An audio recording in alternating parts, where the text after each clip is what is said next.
Too slow.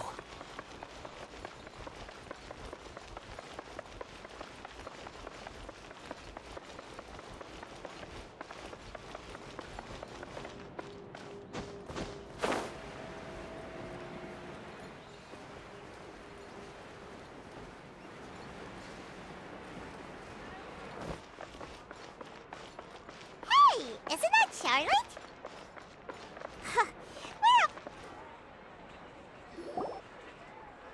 I see. So you believe that this warning letter was sent by the Phantom Weasel? Absolutely. I've said it before and I'll say it again. The Phantom Weasel never acts as you expect. He must have faked his own death 10 years ago using a body double. Now that he's back, I'm sure the guards who worked on his case back in the day are in for a headache, but however this turns out in the end, the one thing it won't be is boring. Couldn't agree more. As a journalist, I'm gonna get a lot of mileage out of this one. Thank you, sir, for your time. Now, whom should I interview next? Huh? Hey! What a coincidence! Fancy meeting you here. Perfect timing. So, the Phantom Weasel's latest warning letter. What are your thoughts? Yeah, this is the first time we're hearing of this one. Could you clue us in? Huh? Oh, sorry. Yes, this case is from a decade ago. I guess you wouldn't know about it. Well, not to worry. You're in good hands because I'm a professional. The story goes like this. 10 or so years ago, a phantom thief became active in the court of Fontaine.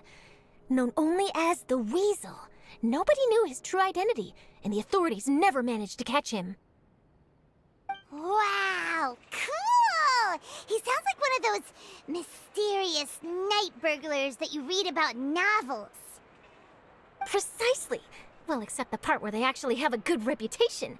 Our Weasel targeted whatever people held dear, and no one was safe from his predations. He would just as soon steal a necklace from a rich merchant's safe as he would a toy doll given to a commoner child for their birthday. I know. The phantom thieves you read about in novels rob the rich to pay the poor, but this guy did not discriminate. Unsurprisingly, this didn't work wonders for his public reputation. Every man and his dog wanted to see him behind bars. Yeesh. So, did they catch him? Not exactly. There's a good chance that the Weasel would still be at large to this day if it hadn't been for an accident 10 years ago. A magician named Caesar fell to his death in a botched high-altitude escape performance. When the police went through his personal effects, they found a hoard of stolen loot and gadgets used for criminal activities.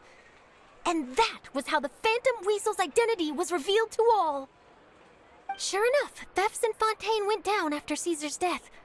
But today, 10 years on, the notorious thief has once again issued one of his warning letters and pasted it on the gate of the Opera Epiclese for all to see. I had to squeeze through the crowd this morning to get a photo as soon as I heard. Here, it's this one. So, this is the warning letter, huh? Let's see what he wrote. 3 days from now, when evening falls, I shall take from you that which you hold most dear at the Opera House, just as you did to me 10 years ago. This is, without a doubt, a clear declaration of criminal intent. After years of laying low, the Phantom Weasel is back with a vengeance. What once seemed like an open and shut case has been blown wide open again. But why has he reemerged now, and what does he want? I sense an epic scoop, and I'm going for it. Uh-oh. If this thief will steal anything that other people value, does that mean even we might be targeted? But Paimon doesn't want to get kidnapped. Well, he'd have to go through you first. You would stop him, right? Okay, the people have spoken. It's clear that the public are very concerned about the Phantom Weasel's reappearance. Let's see, I've got a photo of the letter, my interview notes. Yep, that should be enough to form the skeleton of my article. It does feel like something is missing, though. Something exclusive. Who should I interview next? I need someone with a more concrete connection to the weasel. Is that who I think it is? Lyney! Magic, magician, Caesar, the Phantom Weasel! That's it! Let's go interview Lyney! You see, the original Phantom Thief Caesar was a magician too! And what do Phantom Thieves and magicians have in common? They both have an air of mystery about them. Perhaps there's a connection there. Are you serious? What sort of a deduction is that? Oh, relax. My journalistic instinct tells me that an exclusive news story is beckoning. Let's go. No time for delay.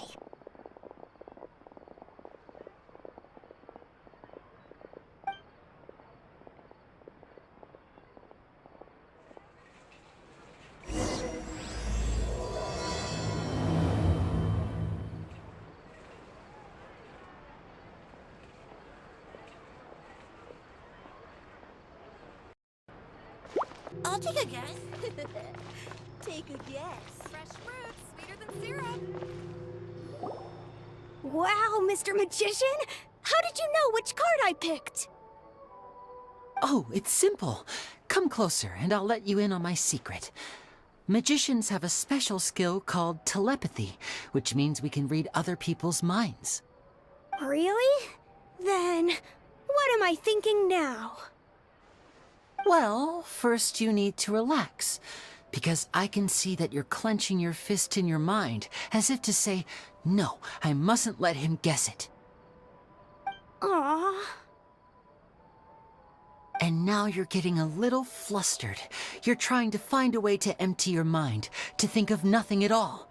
But the more you try to hide a secret, the easier it'll come out.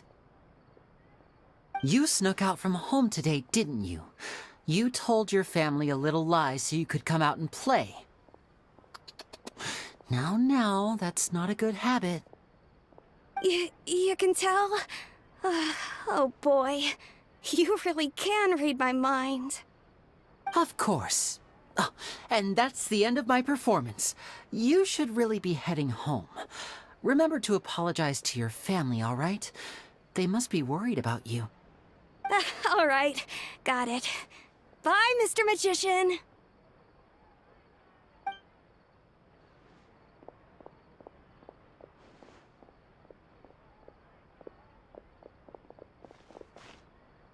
Hey, Lyney? Why, hello. We meet again. Are you looking for me? What's the situation? Well, why don't you guess, Mr. Telepathic? Oh, please. You didn't believe that spiel, did you? The power of telepathy is quite beyond me. I'm sure that child would beg to differ. Seemed like you were right on the money. That was nothing more than a little trickery. I made an educated guess based on his micro-expressions. That, plus the fact that he was the only kid here without his parents, and he looked as guilty as sin. He made it easy for me. You guys, on the other hand, let me guess. Don't tell me you're here for the Phantom Weasel, are you? Wow, got it in one! Is this more of your trickery at work? Wait, really? No trickery this time. It was pure luck. His warning letter's been the talk of the town, so I figured that maybe you were asking around about that. Bingo! I plan on writing a column reporting on the latest news about the Phantom Weasel. So, Lyney, what are your thoughts on this infamous thief's reappearance? To be honest, it makes me angry. Angry? Why? You read his letter, right? The Phantom Weasel claims he's planning something in 3 nights' time at the Opera House. That's the night I'll be performing there. Huh. What are the chances? Wait a minute, you don't think he's after you, do you? Well, if he is, then his warning is clearly a direct challenge to me personally. And if he's not, then it's still going to be a huge headache for me. The mere mention of the weasel's name is enough to scare people off. So once the contents of that letter get out, barely anyone will be showing up to watch my show. But I've been preparing for this for a long time. I'm not about to let him ruin my big day. This leaves me with only one choice. I have to expose the Phantom Weasel's identity before the show begins. Really?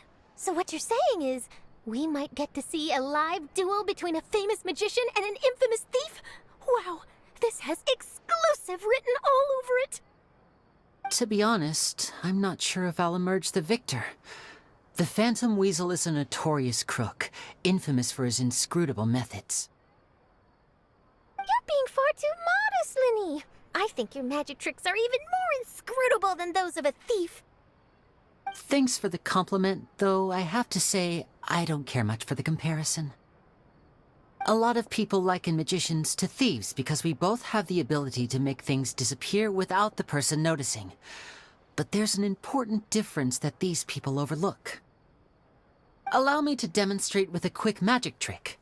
Here, I have a flower, just an ordinary flower that was picked not long ago. Watch it carefully now.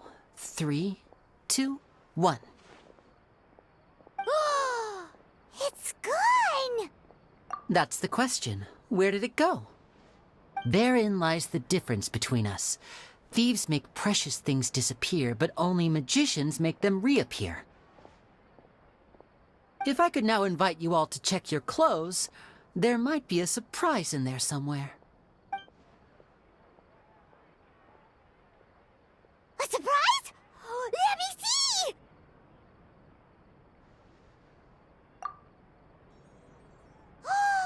It's right there! But how? You haven't moved this whole time! What an outstanding trick! Sorry, Lyney, it seems that my previous praise was woefully inadequate.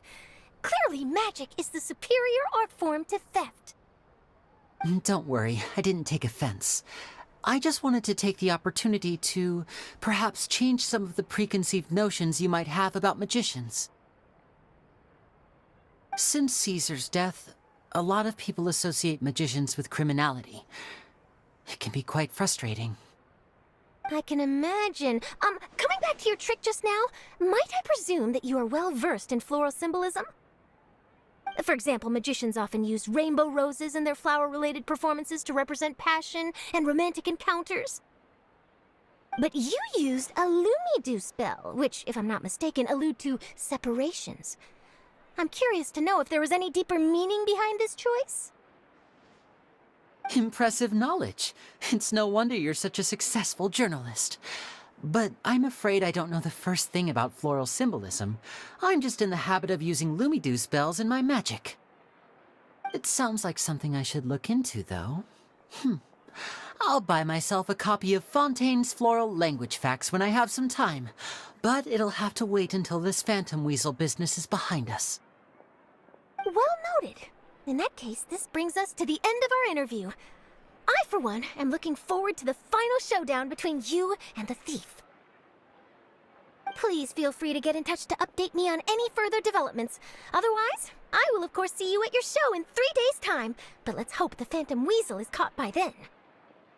If there's nothing else, I'll be off. You've given me lots to work with here, and I've got no time to lose if I want to write that exclusive piece.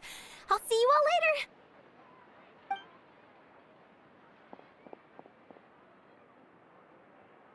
So, Lyney, are you gonna tell us how you did that flower trick now? I'm afraid that's my little secret. Aww. Well, magicians are entitled to their secrets. But Paimon's really itching to know how it's done. You feel it too, right? So itchy! Not so itchy then, huh? Well, since you're so concerned, how would you like to serve as my temporary magician's assistants and help me investigate? Magician's assistants? Oh, that sounds fun! Assistants are technically magicians too! Also, it'll bring us one step closer to figuring out how that darn trick is done. Shall we go for it? Excellent. Thank you for putting your trust in moi. The first thing we need to look into is who Caesar really was. If he truly was the Phantom Weasel, that means that the Weasel is dead, and whoever wrote this warning letter is just a copycat criminal. But if he wasn't the Weasel? Well, that'll make things more interesting. It would mean that the Weasel lives, and he's been laying low all this time in some corner of Fontaine. And if we're investigating Caesar, his fiancée Gemma is a good place to start. Word is that she visits the cemetery often, so I asked Lynette to wait for her there. We should make a move. Let's go and rendezvous with Lynette. No way. I'm not guessing.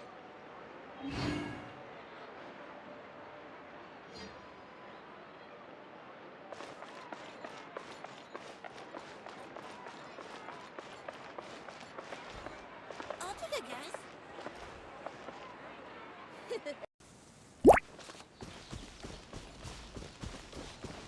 Squall and Fury.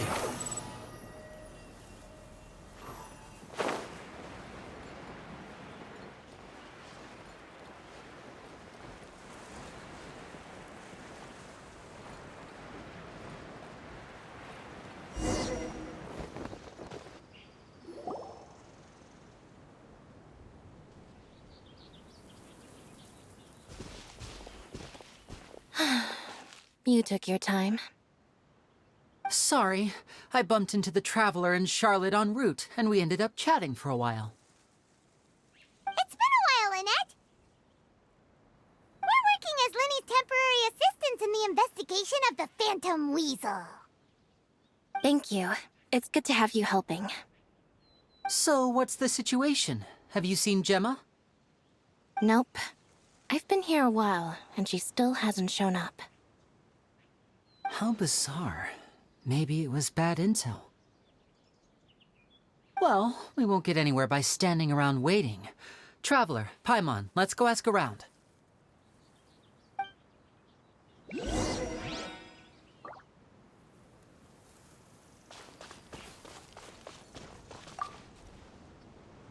Excuse me, good sir. Do you by any chance know a Gemma?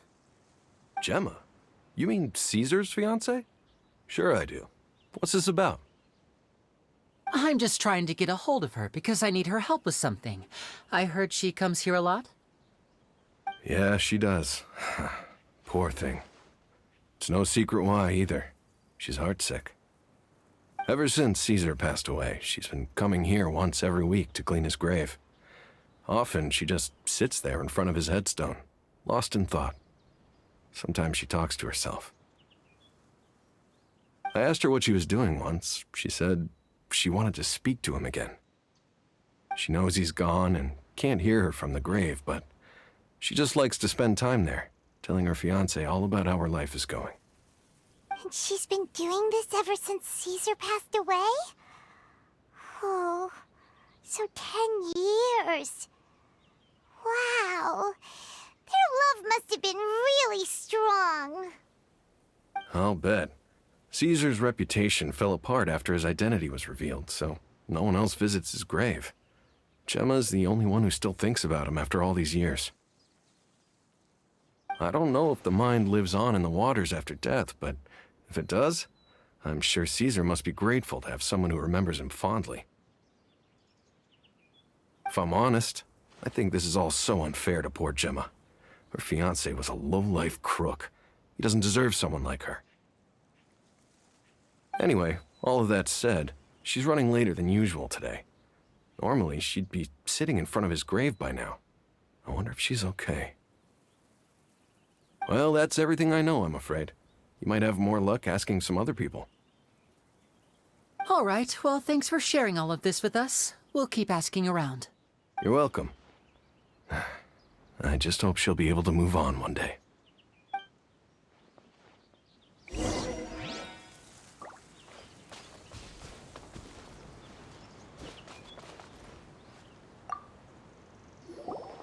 Did you hear the news? They're saying the Phantom Weasel's back. You're kidding. Wait, isn't he dead? I don't know anymore. All sorts of news flying around nowadays. I can never tell what's true and what isn't. But what if, just hypothetically, I mean, what if this weasel's the real deal and Caesar was framed? Called it. Seriously, 10 years ago, on the day it all went down, I said to myself, you know what? This guy's been set up. The Caesar I knew was a good guy. He gave balloons to children on the street, for Pete's sake. What, are we supposed to believe that he was a balloon thief or something? Give me a break. Oh, please. Weren't you the one cursing his name to high heaven when the police announced the news? You were all, that gosh darn lousy son of a, you think you know a guy, or words to that effect. Wait, did I say that? I don't seem to recall. Hello there. Sorry for disturbing you, but I couldn't help but notice you were discussing the Phantom Weasel. We're actually quite interested in this topic as well, but we're struggling to get to the bottom of it. Do you think you could spare a moment to tell us a little bit about Caesar? You've come to the right people. Yep, I was there. Back when Caesar used to perform magic tricks on the street. He was a great magician. The best trick I ever saw him do was pop a transparent balloon, only for a whole bunch of doves to fly out from the inside. I was right up close and didn't blink or look away once. But for the life of me, I still don't have the faintest clue how he pulled it off. Really incredible stuff.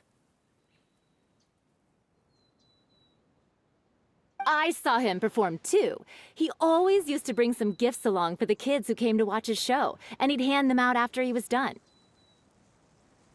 Sometimes, he even got the kids to write their wishes down, and then he'd make the items on the wish list appear in his next show.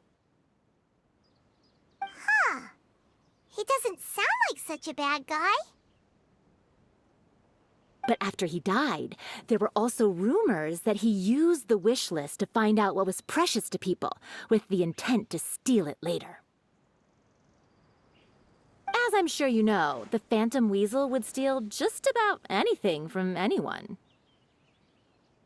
Whatever the case, now that the Weasel is back, Caesar's become a hot topic once more. I bet Gemma must be pleased. If Caesar's name gets cleared, maybe it'll finally give her some solace after all this time. Oh, speak of the devil. That's her over there. If you've got any more questions about Caesar, she's definitely the one to ask.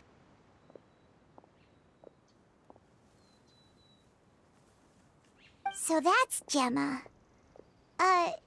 Is it just Paimon, or does it look like something's wrong?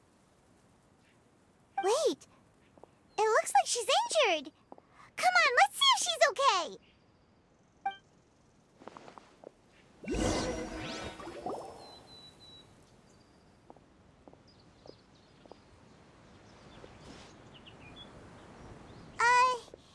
Hi there.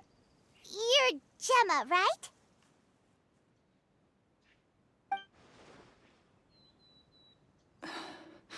Who's asking?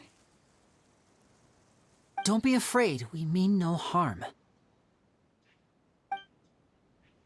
It looks like you're injured. How bad is it? Thanks for your concern, but you didn't answer my question. Who are you, and what do you want with me? My name is Lyney, and this is my sister Lynette. My name's Paimon, and this here's the Traveler. We're investigating the Phantom Weasel. The Weasel posted a warning letter this morning.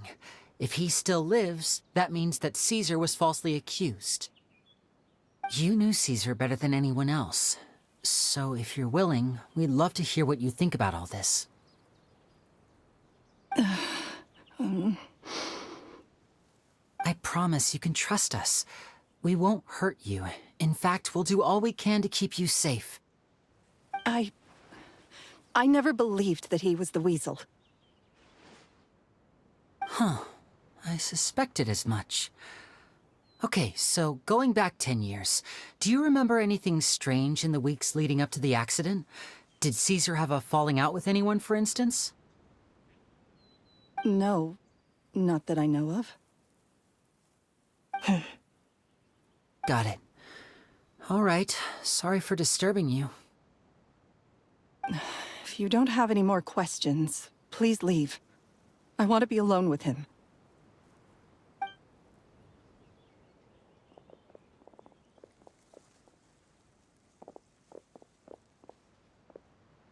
Judging by the look on her face, there's definitely something fishy about her. She's lying. She definitely knows something. That's fair. We're just a bunch of strangers who showed up and started questioning her about things that happened a whole decade ago. It makes sense that she'd be wary around us. In any case, I doubt we'll get any further here, so let's call it a day. Meet me outside Hotel de Boer tomorrow, and then we'll start the next step of our plan.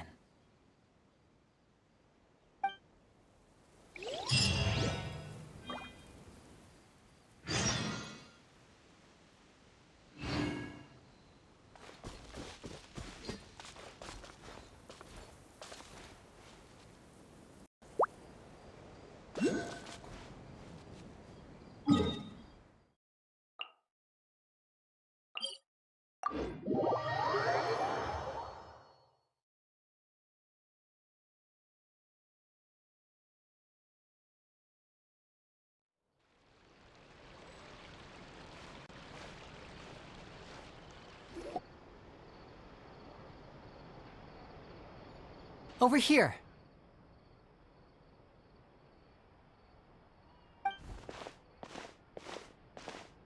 Lynette's not joining us today?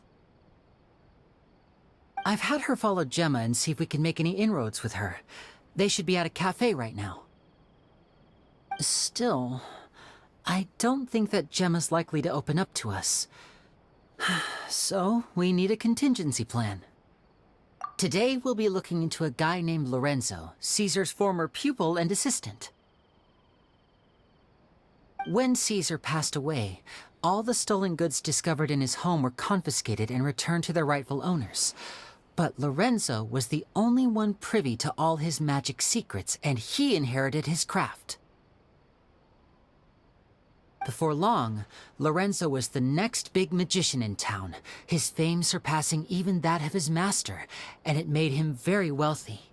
He's since left the magic scene, though, and these days, he's a wealthy businessman with his fingers in a lot of different pies. I had to pull a lot of strings, but I managed to get him to agree to a couple of drinks with me. Be warned, though, I hear he's got a hair-triggered temper.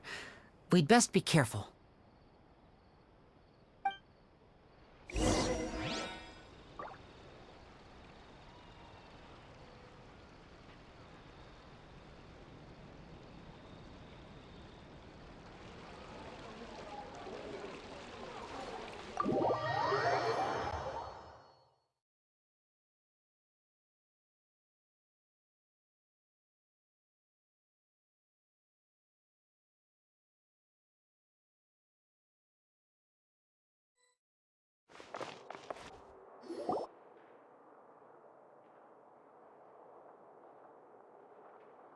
You neglected to mention that you were bringing 2 other people with you.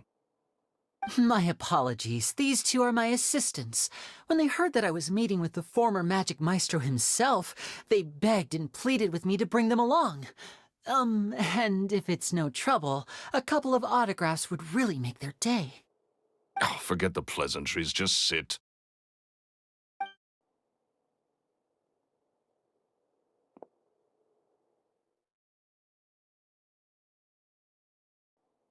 Get a load of this guy. Forget the pleasantries, he says, but he looks pretty happy about Lyney stroking his ego. I only agreed to meet since we're both magicians. Do me a favor and cut to the chase. I have more important things to do than drinking. Much obliged, sir. As it happens, the matter I want to address is also related to magic. Yesterday morning, a warning letter from the Phantom Weasel appeared on the entrance to the Opera House. He claims to be planning something for the same evening that I'm scheduled to do a magic show there. As such, I believe that I may well be his target. I have to get to the bottom of this to ensure that my show can go ahead as planned. Naturally, any investigation into the Weasel starts with a few questions about Caesar, who... What is there to investigate? Caesar was the Weasel, and he's been dead for 10 years. So what if some sick creep thought it'd be funny to write a warning letter? It changes nothing. Are you trying to tell me you actually bought it?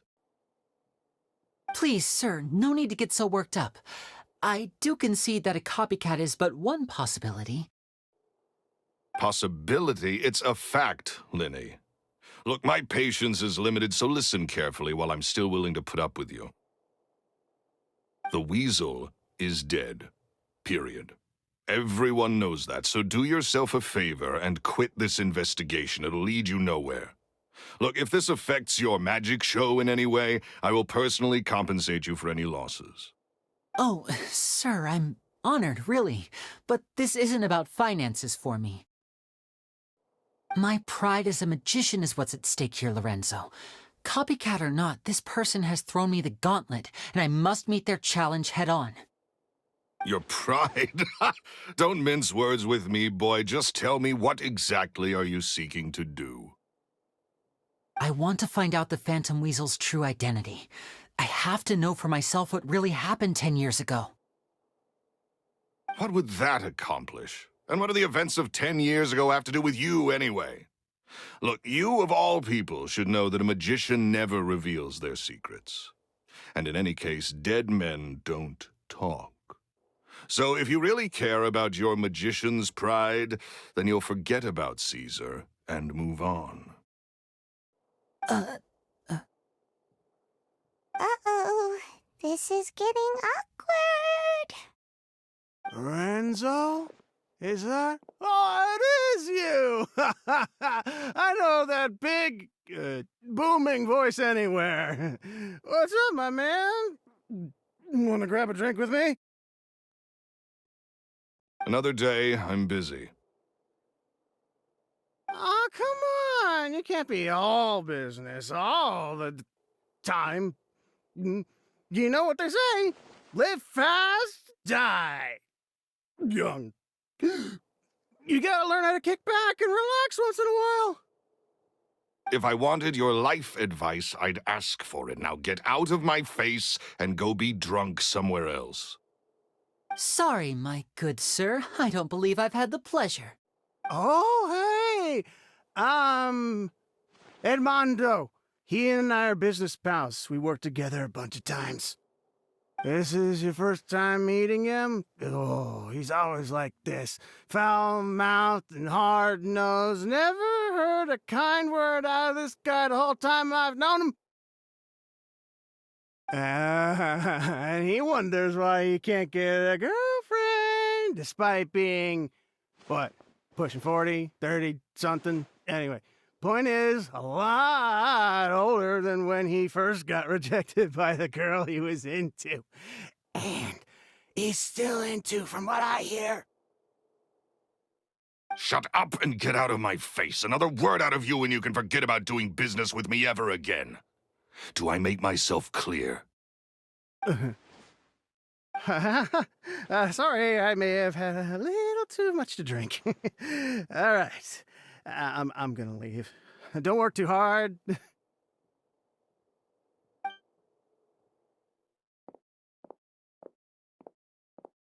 I think it's high time I made a move as well. If you really want to investigate this, Lyney, be my guest.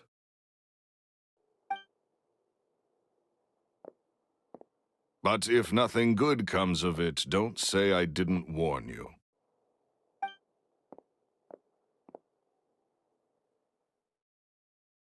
Well, that fell to pieces in a rather spectacular fashion. Any thoughts? Totally. And what was all that about compensating you for your losses?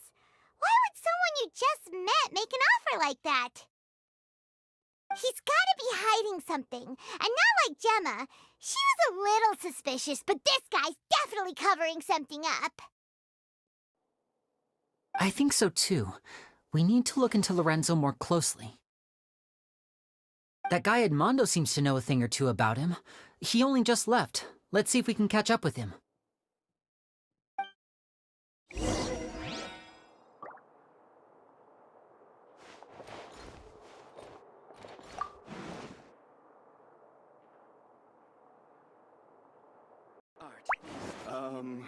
What did you want? Forget exactly? about me.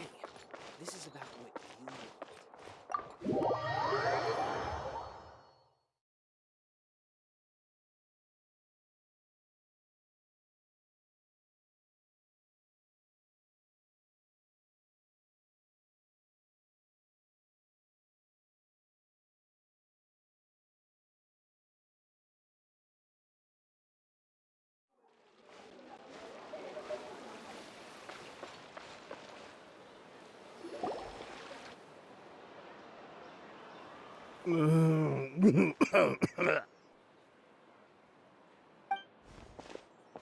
You okay there?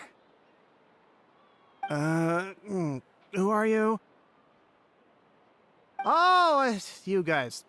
Don't worry about me. I must have had one too many. I just need to ride it out. I said way too much back there, didn't I? Yeah, I nearly talked myself into complete financial ruin. Note to self, no more drunken chats when Lorenzo's around. So, he was serious about threatening to cut you off? Ugh, Paimon knew he was a bad egg. Hey, keep your voice down. Don't go prying into Lorenzo's personal affairs. Bad things happen to people who ask too many questions, or make an enemy out of him. What kind of bad things? Don't even ask. I'm sorry, I'm gonna have to cut this conversation short. I'm not crossing that line again. And take it from me, trouble with Lorenzo is one thing you don't need in your life. You saw him flare up back there. I don't know what you said to him, but clearly it touched a nerve. That's not a good sign. You're too young for this. Don't get in over your head. I'm leaving.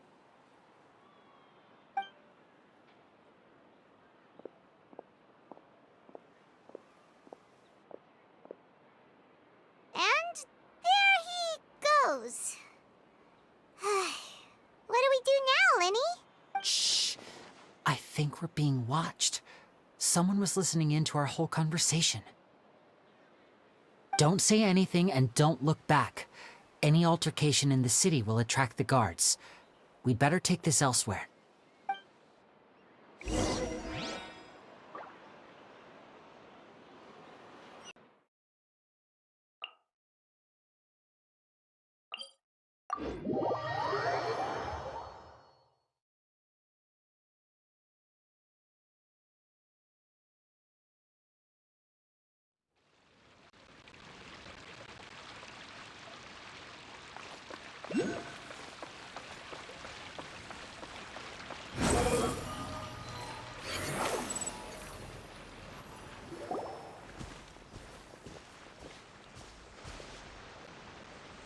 You followed us a long way. Why don't you come out and introduce yourselves? So you're Lyney. And where's your sister? Ain't she with you today? Save us the trouble and go fetch her for us. Let's not drag this out. Paimon doesn't like the tone of your voice, mister. Who sent you, huh? Save your questions, missy. You ain't gonna need answers where you're going. Capiche? Looks like we can't avoid this fight. Now, I'm not the strongest fighter, so I hope you're ready to back me up. Don't worry, we got this!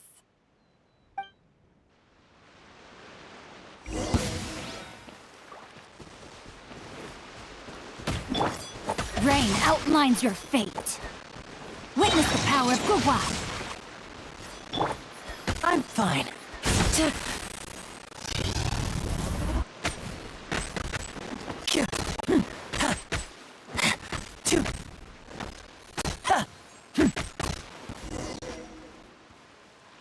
Curses. They're tougher than we thought. Vision wielders are always trouble. Intimidation ain't gonna work like it did on the lady. Come on, let's scram! Hurry, wise guys! We ain't through with you yet! Oh, they got away!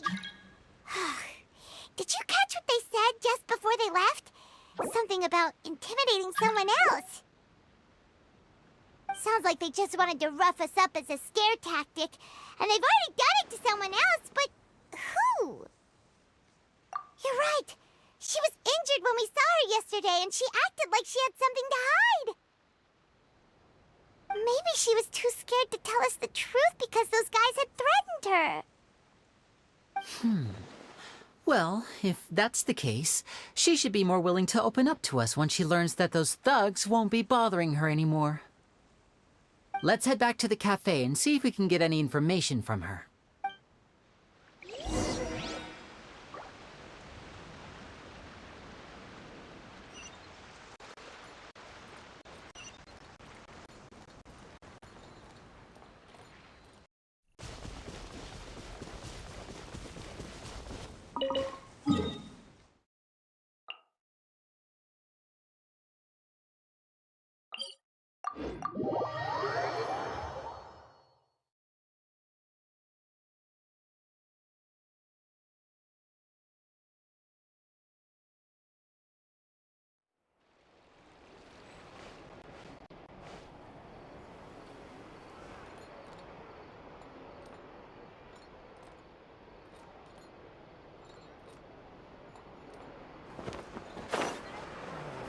Looks like no more free coffee for me.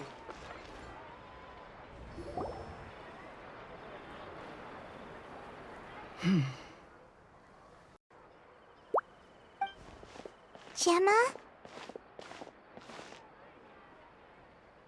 You again. What is it this time? We just ran into the men who've been threatening you, and we gave them a taste of their own medicine. So, you can relax now. We're here to... What? Why? I didn't tell you anything. Why would they come after you? Sounds like they're no strangers to you. That's putting it mildly. I know them all too well, and I hate them with every fiber of my being. It's been 10 long years, and still every time I try to look into Caesar's death, they show up and warn me not to do anything stupid. How do I know I can trust you? Do you really think you can get to the bottom of it all? And why are you doing this? I'm afraid I can't reveal all the details just yet, but I can promise you this. I will expose the Phantom Weasel's true identity. Because you see, this is a personal matter of the utmost importance. I give you my word. Trust me. Okay. How can I help you? I've heard that Caesar used to have a magic workshop where he kept a lot of his personal effects. If possible, I'd like to take a look at them. Do you know where it is? The Fleuve Sonde. But the place was sealed up by the police after his death, and no one's been there since. I also know that the Fleuve Sonde is dangerous territory. Lots of hostile groups lurking around. If you're serious about going there... Understood. Lynette, you stay here and take care of Gemma. Don't let her come to harm. Got it. But if I'm staying here, I'm ordering dessert. I mean, bon appetit. But stay sharp, too. They're likely to come for you while I'm away. Okay. All right. Power saving mode off. I'll start taking this more seriously now.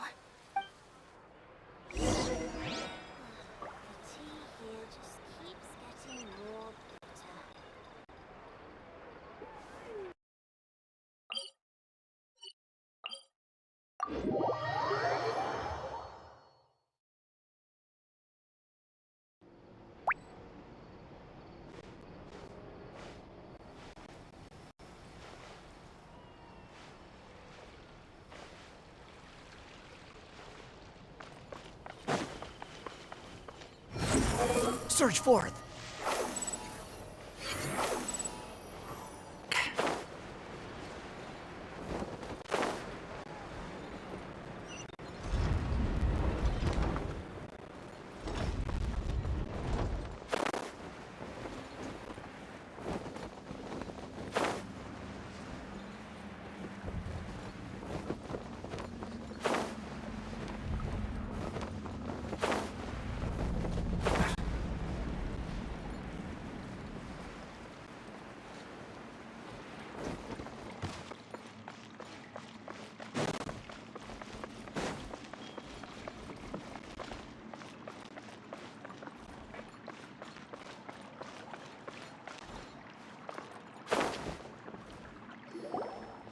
If Gemma gave us the right location, then the workshop should be right nearby.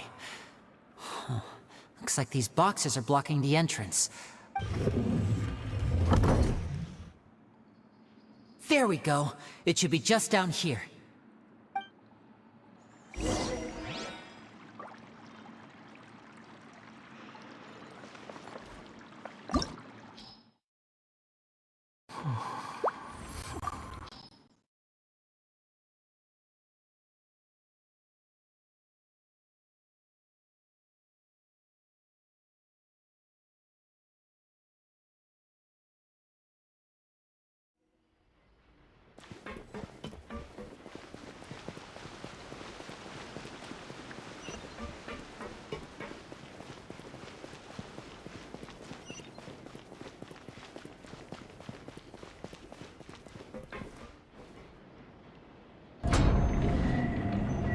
So this was Caesar's workshop. Nothing suspicious here, just normal magic props. Let's head in further.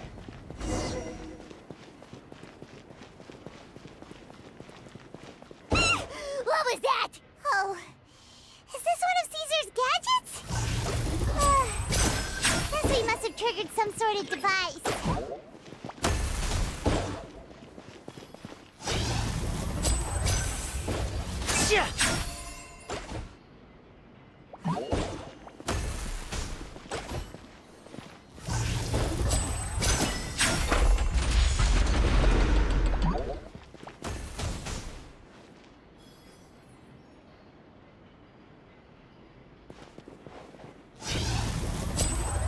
Yeah. And voila! Yeah. Yeah. Yeah. Whoa. Look, the doll in the box is glowing.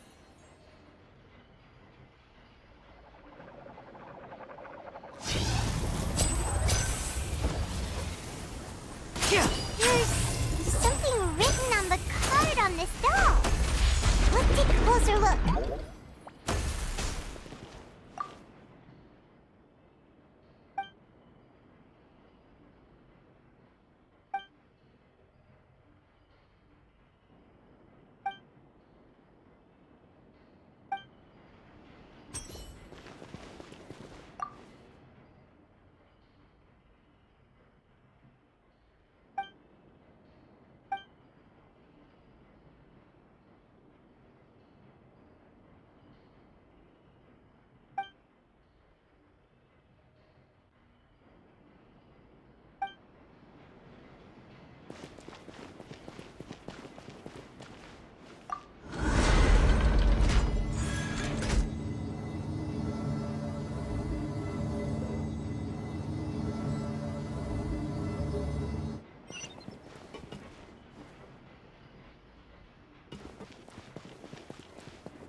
Yeah.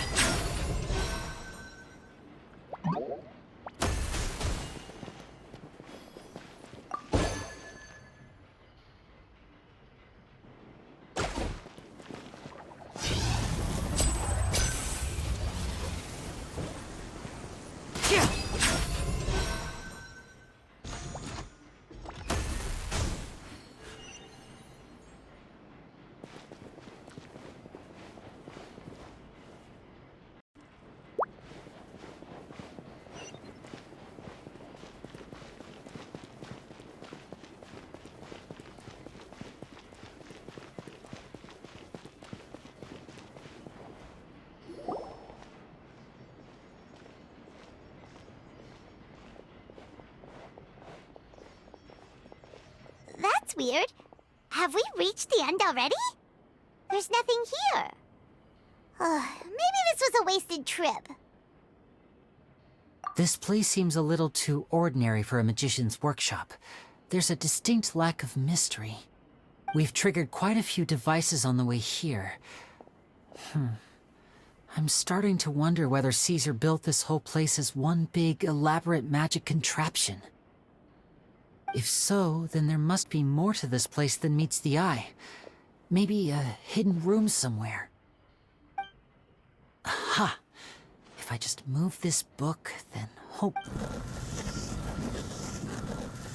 secret passageway! How did you know? I'm a magician too, and apparently great minds really do think alike. Looks pretty big inside. Let's head in and take a look around.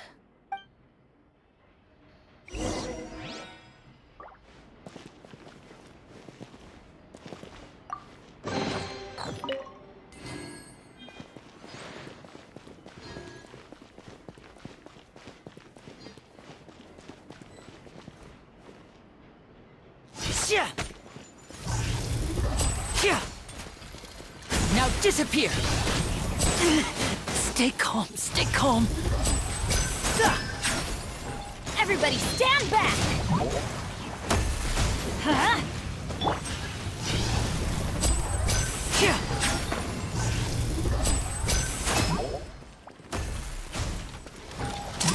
Here comes the finale.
Why have you stopped, Lyney?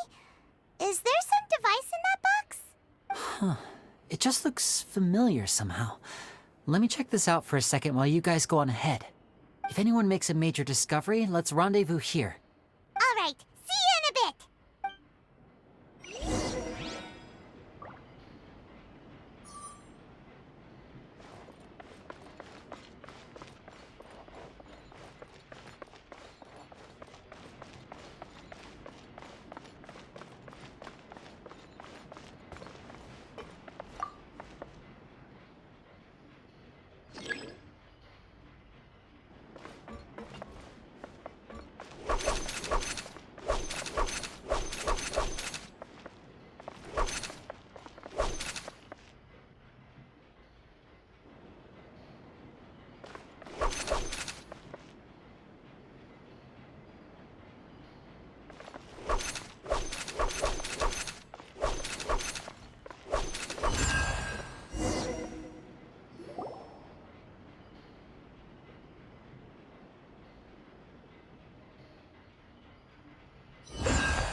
Wow!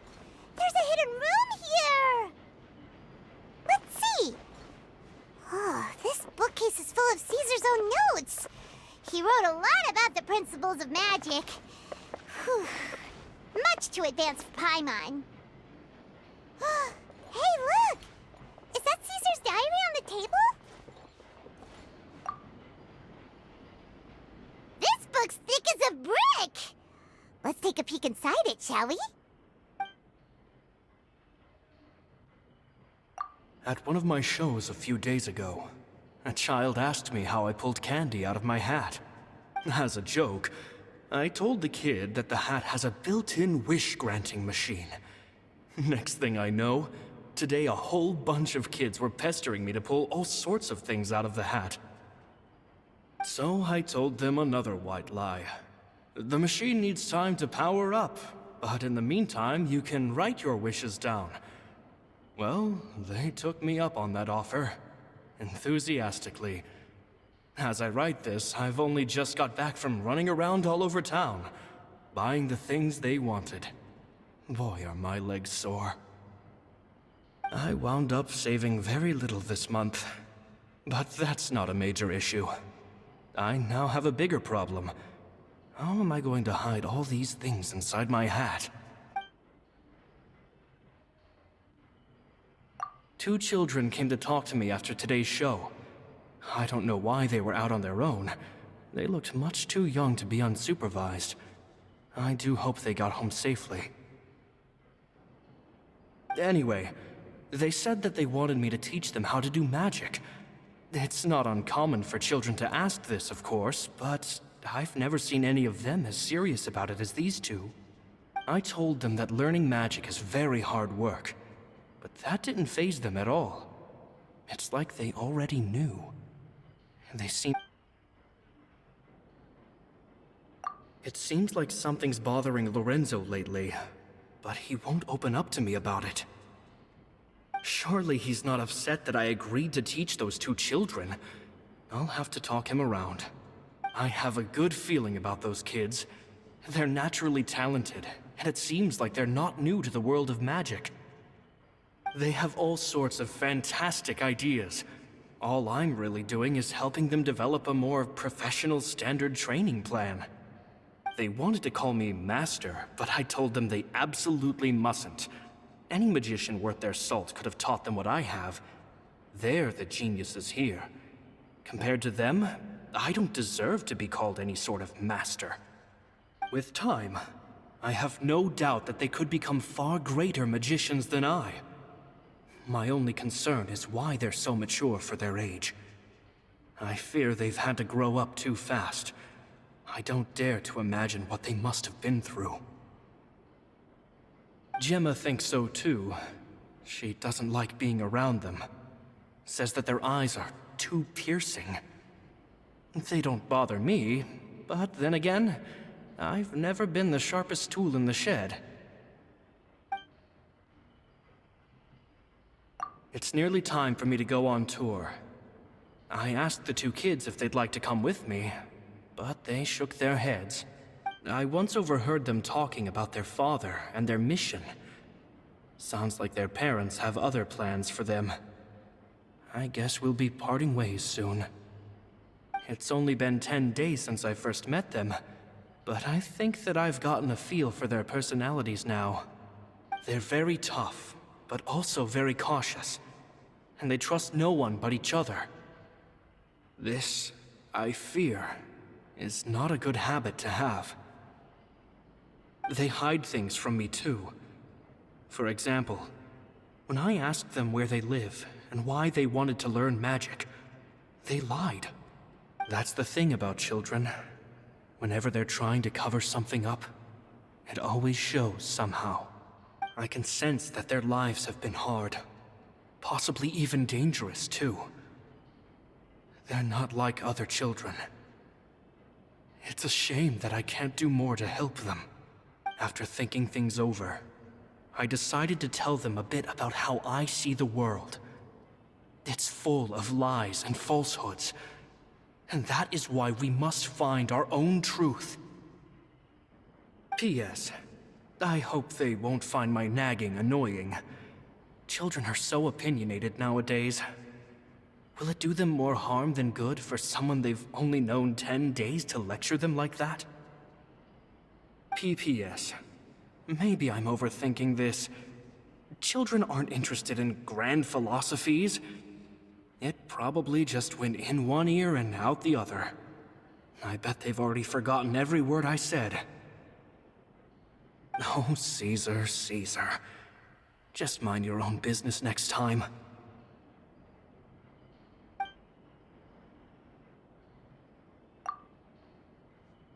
Two magic geniuses with a father and a mission, huh?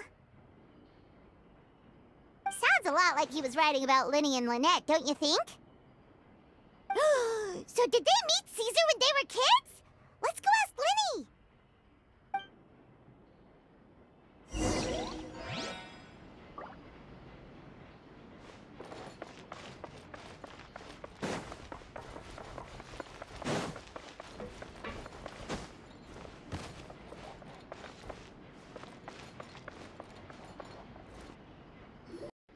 Lyney? Shh, hold that thought. As I expected, there's a lot of fishy things going on in this place. Fishy? Uh-oh, what have you found? All in good time.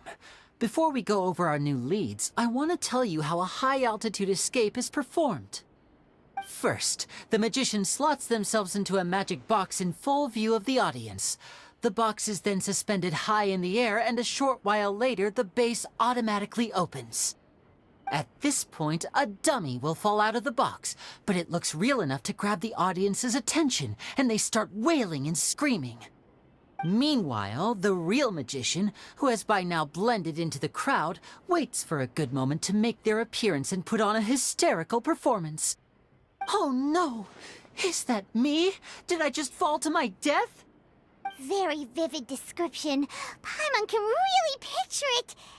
And the audience's gaze then turns to the magician, and by the time they realize what's happened, the dummy has vanished, as if everything that just happened was some sort of shared illusion. Of course, that's just how I think the process should work, theoretically speaking.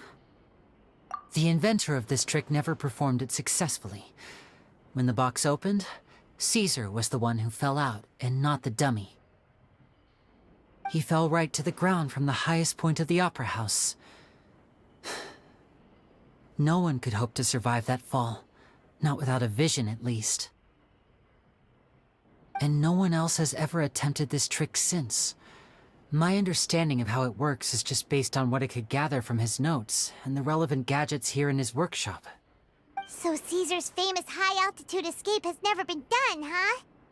Paimon was about to say how cool it would have been to see it in person, but if it's that dangerous, it's probably for the best that no one else tries to do it. Wait a second. So if a dummy's supposed to drop out of the box, then where does the real magician go? How does he get out?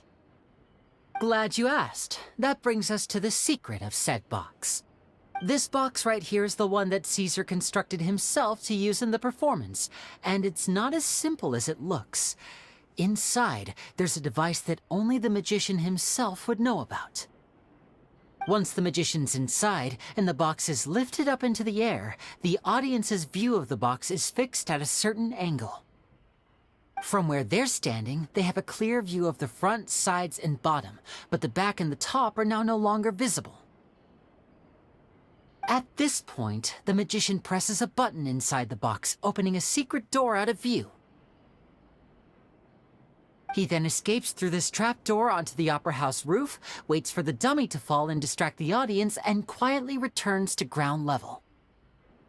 That's way simpler than Paimon imagined. Even Paimon could probably do it. Well, there's a little more to it than that, of course. The hardest part of this trick is controlling the audience's mood and reactions. That takes an exceptional degree of showmanship. There's the falling dummy, the miraculous reappearance, the pompous performing. Maybe the magician would even have themselves tied up before it begins to strengthen the impression that there's no escape. Many days and nights of careful research and painstaking practice would have gone into this, all culminating in a performance just a few minutes long, but one that still manages to transform the shock and grief of a tragic accident to the joy and laughter of a mesmerizing magic trick. Caesar was a highly accomplished magician. But unfortunately, even he didn't manage to pull it off. So, how did it go so wrong? You said you found some fishy stuff here. Have you figured out what really happened? I can make a pretty good guess. I looked into the case files. The magic box Caesar was using at the time of his death had the secret button I mentioned positioned on the right-hand side. And, sure enough, he always used his right hand as his dominant hand in public. Okay. Nothing suspicious there. But here's the strange thing.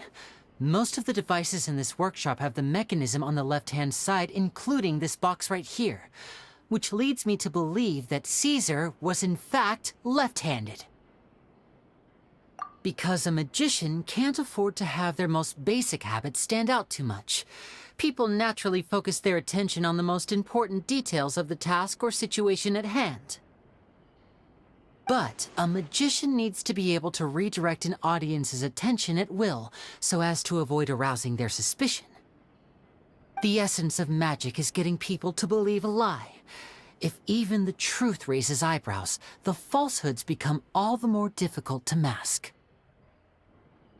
And so, Caesar trained himself to use his right hand to align with his audience's expectations. Great magic always requires sacrifices. But in his most stressful and nerve-wracking moments, and when no one was watching, reflex would kick in and he'd use his left hand. That's why he set his gadgets with the mechanism on his left. Exactly. I think that's likely what happened. Caesar would have been under a lot of time pressure during the escape. He'd have had mere seconds to open the hidden compartment, retrieve the dummy, then open the secret door and make a swift escape. But I'm sure he was confident. He would have rehearsed countless times to the point where it was second nature. He'd barely need to think about what he was doing because muscle memory would guide him through. So he opened the compartment, took out the dummy, checked everything was in order, and then went to leave. With his left hand, he reached for the button, and suddenly, his heart skipped a beat. It wasn't there. Much like when you reach for your keys but find your pocket empty, his mind needed a moment to process what was going on. Instinctively, his left hand would keep feeling around for the missing button, maybe for another second or two, until the bottom of the box gave way. With the stakes being as high as they were, just a 2-second delay cost him everything. The authorities would find nothing suspicious and conclude that his death was due to his own error. When in reality, someone switched the boxes, and they did it to murder him. But how would they be able to make the switch without being noticed? That would be difficult to pull off, no? It would have to have been someone who knew that he was left-handed, and who could move his props around without arousing suspicion. Someone who was always by his side. Isn't that right, Lorenzo? You just couldn't let sleeping dogs lie, could you? There's not a lot of people who'd go to all this trouble for some magician who died 10 years ago. I didn't want to have to do this, you know. Silencing you the hard way just creates more problems for me to deal with. But I gave you your chance. I hoped you'd do what's good for you and back off like the lady, but you disappoint me. You mean Gemma? So you are the one who's been threatening her! Yes, although however stubborn she might be, she was never much of a liability. But you people, you never even knew him, but for some reason you just wouldn't drop it. Which is why you can't leave this place alive. Take them out, and make it quick. Do your worst!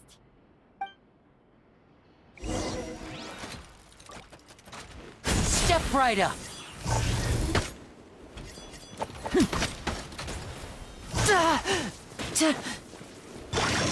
No, my sword!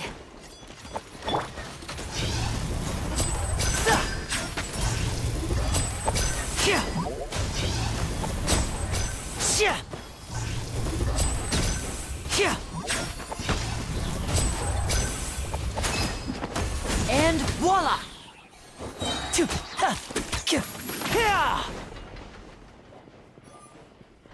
I'm going in! Get out of here! Let's get this show on the road!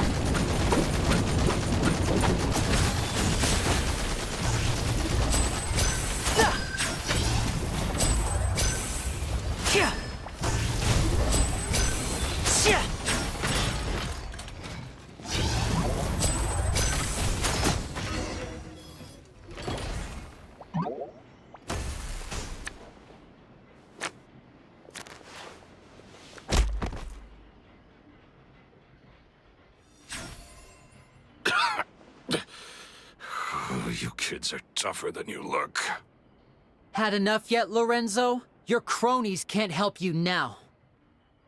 I think it's high time you started talking, and what I'd really like to know is, why did you murder Caesar? If I had a Mora for every time you've said that man's name. Of course you idolized Caesar, everyone else did. But I was the real genius magician. Me! He was just an amateur who did cheap tricks for gullible children. I was the one who made magic into the fine art it is today. The aristocrats doffed their hats to me! So it was jealousy. Jealousy. Hatred, more like. I hated Caesar. All he cared about was his magic. He poured everything into his street performances and his stupid tours like it was just a hobby to him, never bothering to think about Mora. What sort of fool devotes their life to the art of deception and never has a Mora to show for it? But the people loved him, didn't they? Oh, how they looked up to him. No one gave me a second look. All I ever heard was, "Oh, your master's amazing, isn't he?" Amazing. Yeah, so amazing that he was completely broke. Every other apprentice was living it up at their master's expense, but no, not me. I put in all the work, mastered all the skills, and it brought me nothing more than the life I already had. He forbade me from using magic to trick people out of their Mora. There was nothing he hated more than that. And with his reputation in Fontaine, it was too risky for me to go it alone. As long as he was alive, if I dabbled in my own brand of money-making magic, he would expose me, and it would destroy me. I had to kill him.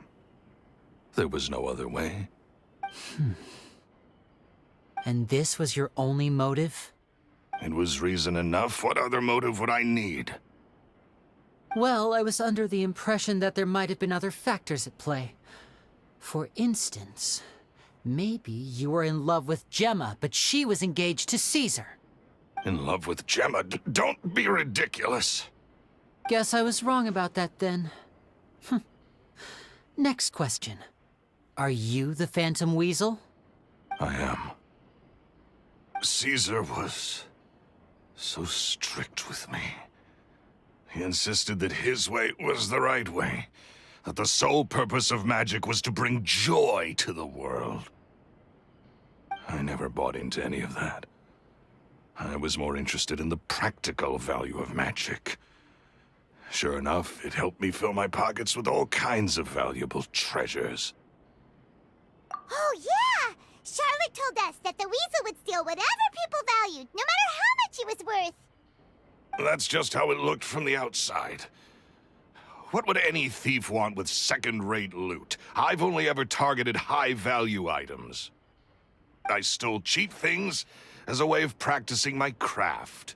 It was other people's overactive imaginations that conjured up the preposterous image they then dubbed the Phantom Weasel. So, that's the story, huh? Well, I hope you're ready to tell it all over again during your trial. What choice do I have? You're a pack of wolves, and you've got me between your jaws. You've seen what's here, and my last-ditch effort to stop it getting out has failed. What else can I do? So be it. I've enjoyed power and wealth for the last 10 years, the likes of which Caesar could never give me. I wouldn't choose for things to end this way, but I regret nothing. Very well. In that case, I'll contact the guards. Traveler, Paimon, keep an eye on Lorenzo for me. I'll meet you just outside the workshop when I'm back.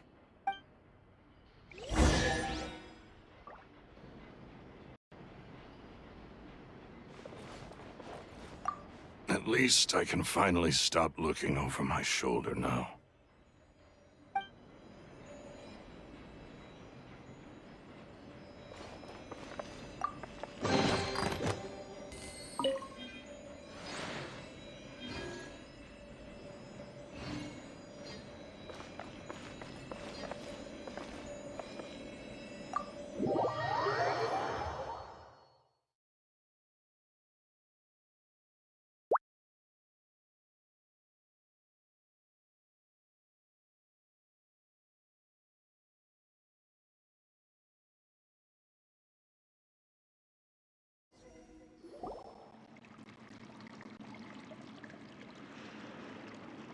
Lyney has told me the whole story.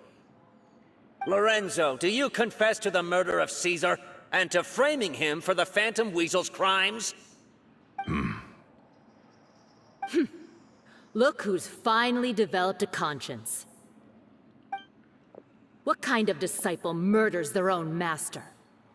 I hope it was worth it, because there'll be hell to pay.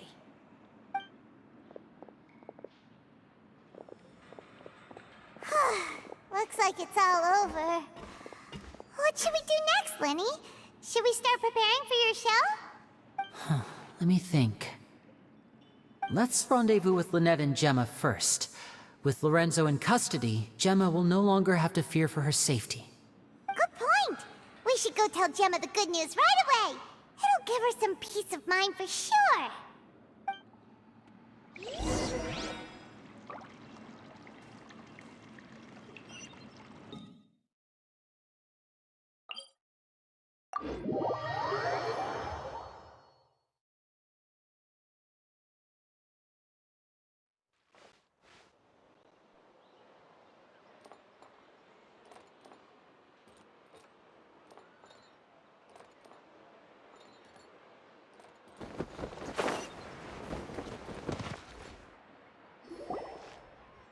Ah, you're back. You were so quick. I've only just finished my third dessert. Your third? Lynette, come on, we've talked about this. Everything in moderation. You're not gonna have any room left for dinner now. It's fine. I'll shift to exercise mode and jog off the excess sugar. That's besides the point. Well, it's done now, but try to eat a more balanced diet in the future. Point taken. Did everything go okay? Of course! Lorenzo was no match for us. The guards are taking him into custody as we speak. Gosh, that's amazing. I'm sorry, I still didn't know if I could trust you, but now it seems I can. I had my suspicions about Lorenzo, but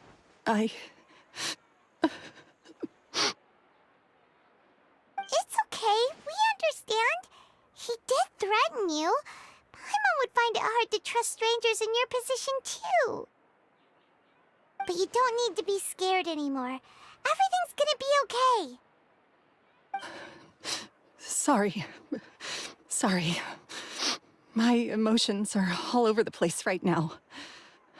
I've been waiting for this day to come for so long. I always wanted to report Lorenzo. He took all of Caesar's property, which I found suspicious, but I had people watching me all the time, so I couldn't risk looking into it. I was so afraid. I was scared he'd do something terrible to me, and then no one would be left to visit Caesar's grave. So I never had the courage to speak out.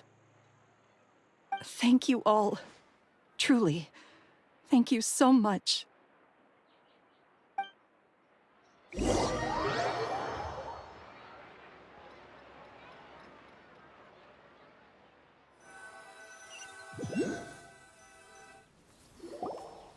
Thank you all for clearing Caesar's name.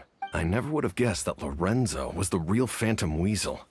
He never showed any signs that there were problems between him and Caesar in public. From the outside, it looked like they got along great. And to think that lowlife's been living life to the fullest all this time, while Caesar's name was getting dragged through the mud. It's a travesty. At least his soul can finally rest in peace now, thanks to your efforts.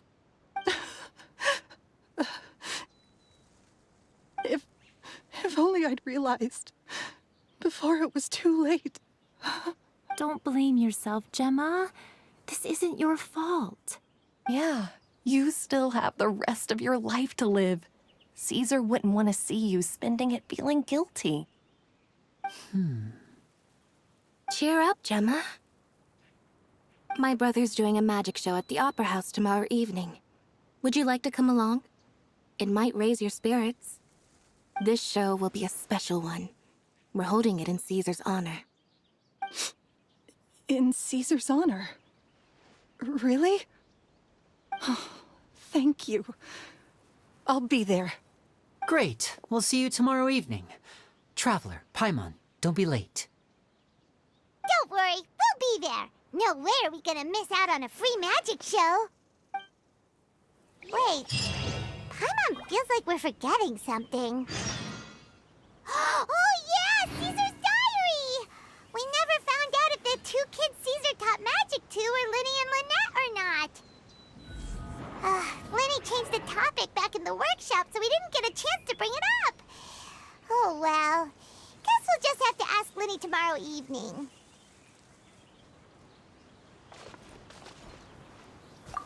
I've spoken many choice words about Caesar over the years. I'm so ashamed of myself now. He was such a good man.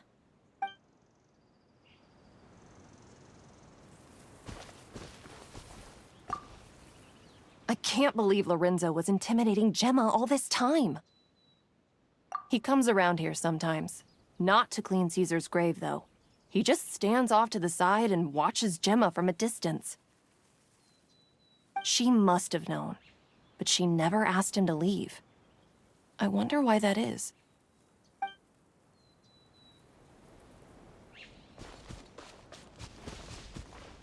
It may take some time, but Caesar's reputation will be restored now that the real culprit has been captured. Looks like Gemma chose a good man after all.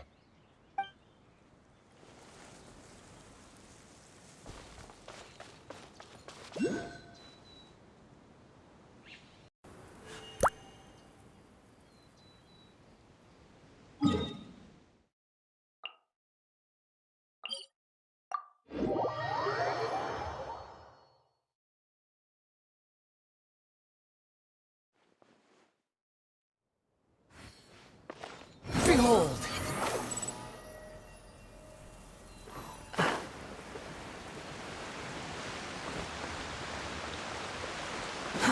Too slow.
Paimon's excited to see another of Lyney's magic shows!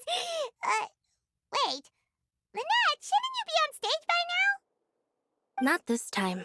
My brother's going solo today. So, I'll be watching with you. Good evening, ladies and gentlemen. I hope everybody's ready because the show is about to begin. The great magician Lyney has prepared a spectacular show for us all tonight, concluding with an all-new grand finale that no audience has ever seen before. Wow! A new trick! Thank you all so much for coming. Now, prepare to join me on a journey through the mystical and miraculous.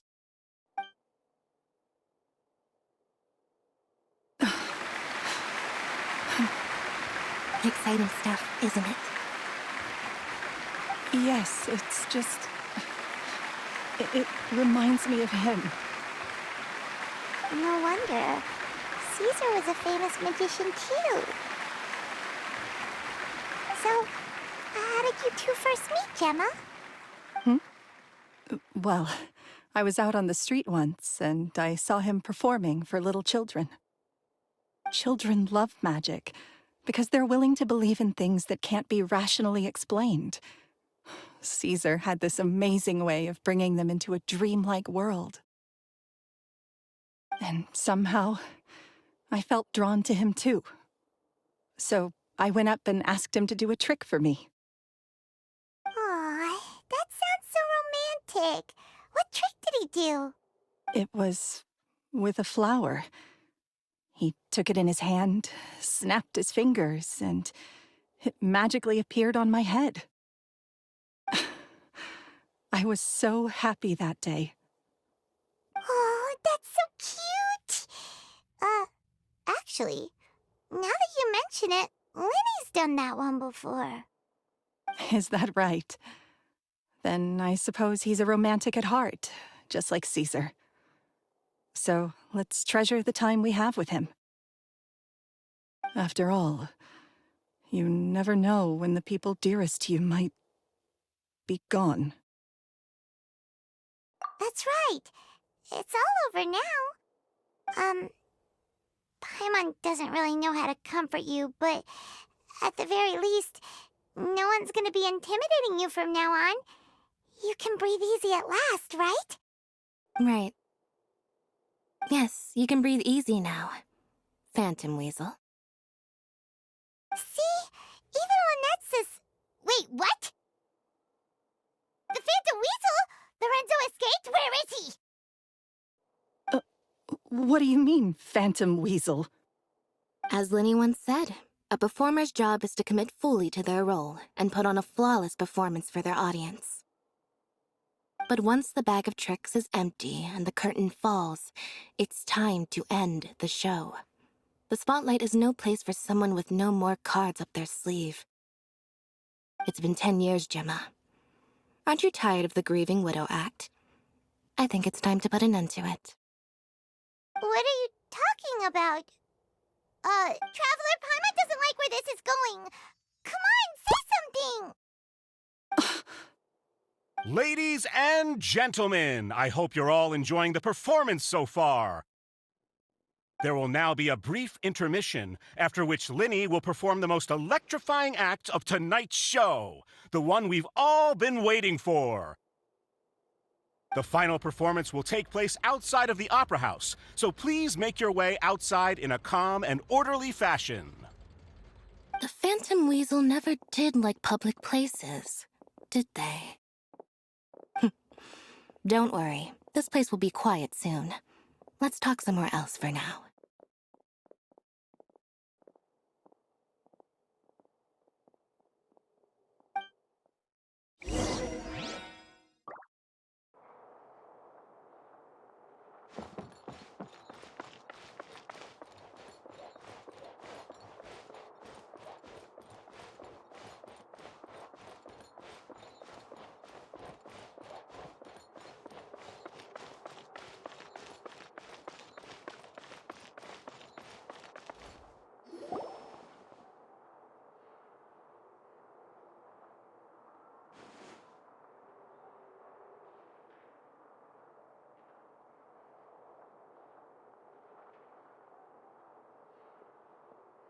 Dear me, this is awkward, isn't it?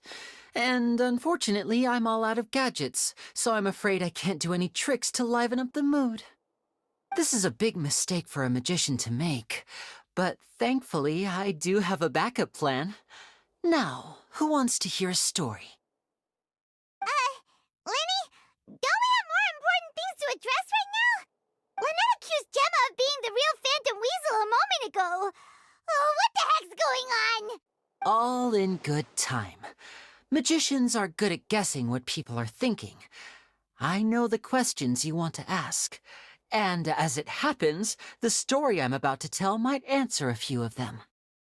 Really? Well then, let's hear it! Paimon's dying of curiosity here! Let's go back to the very beginning. A decade ago, when the Phantom Weasel was terrorizing the court of Fontaine. She never missed a target, never left a trace, and no treasure was safe from her thieving hands. But as her infamy grew, so did the readiness of the police, and her opportunities to act became ever fewer.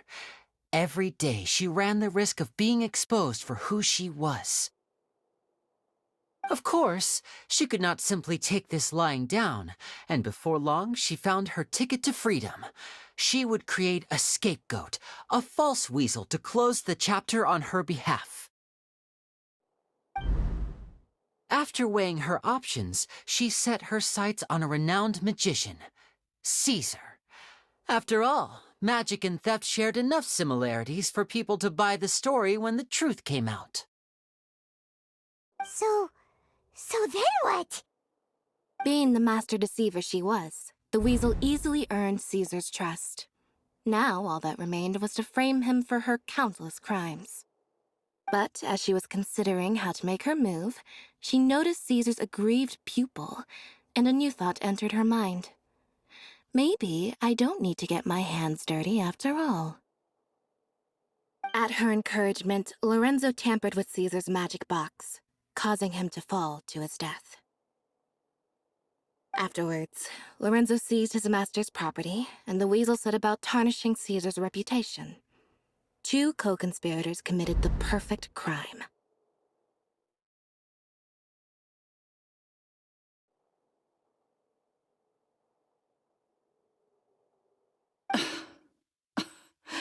I've got to hand it to you. You're both exceptional storytellers. It's enough to make even me wonder whether there was really another mastermind behind all this, pulling the strings. But I just have one question. You seem to think that I am the villain in this tale. What's brought this on, Lyney? Is it something that Lorenzo said?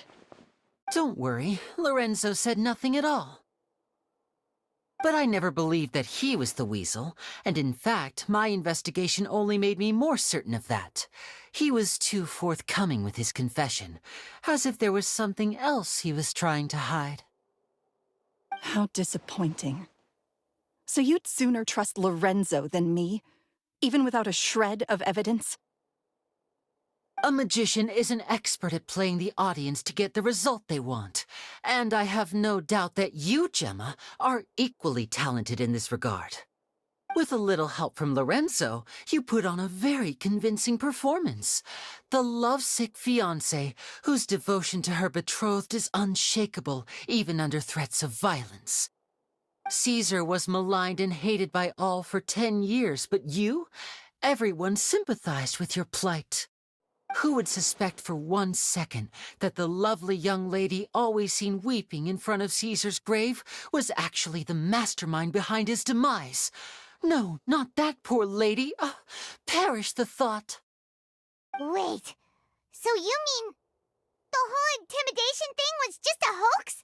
Gemma and Lorenzo were both in on it? But why would Lorenzo agree to that?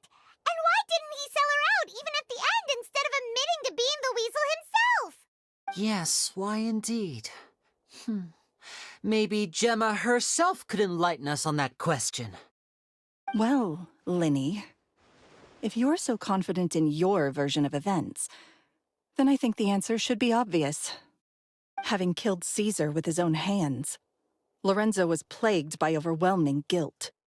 Revealing the Phantom Weasel's true identity would serve no purpose. But if the Weasel remained free, then she could take care of Lorenzo's loved ones. An excellent answer, though sadly a little dull. Is that right? Well, don't let me bore you. If you'd care to change the topic to something more interesting, I'd be much obliged.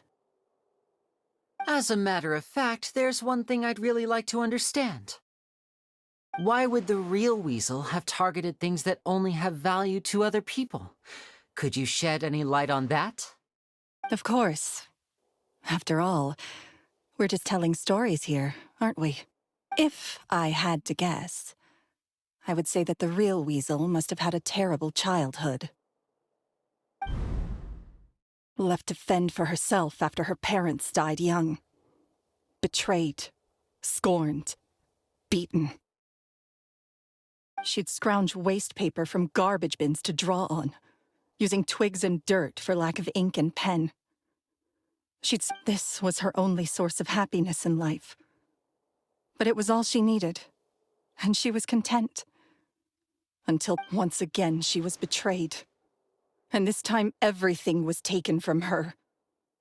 She felt like life was a miry pit that dragged her further down the more she struggled to escape. At that tender age, she should have been happy. Instead, she stood in the shadows and watched with envy as all good things in the world passed her by. This was a fate too cruel for anyone to bear. Her pain became a breeding ground for dark thoughts. Thoughts which festered and grew into a twisted solution to her troubles. I detest the happiness of others, in all its forms alike. I will rob them of everything they hold to be good and true, and it will fill the void in my soul. That's some pretty heavy stuff. Now it all makes sense. Does this story satisfy you, Lyney? Yes, it is quite to my tastes. Thank you for helping to clear up my confusion. Huh. That's right. What drove you to write that letter, Gemma? What were you trying to achieve there? 'Cause without that, none of this would have ever come to light. She didn't write the letter. After 10 long years, I'd hoped that the Phantom Weasel would be consigned to the history books by now. But it seems like someone still wasn't ready to let her finally be at peace.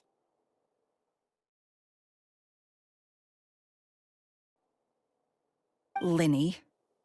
Or should I call you the Phantom Copycat now? You were the one who posted that letter outside the Opera House. But why? Very sharp, Phantom Weasel. Still as shrewd as ever.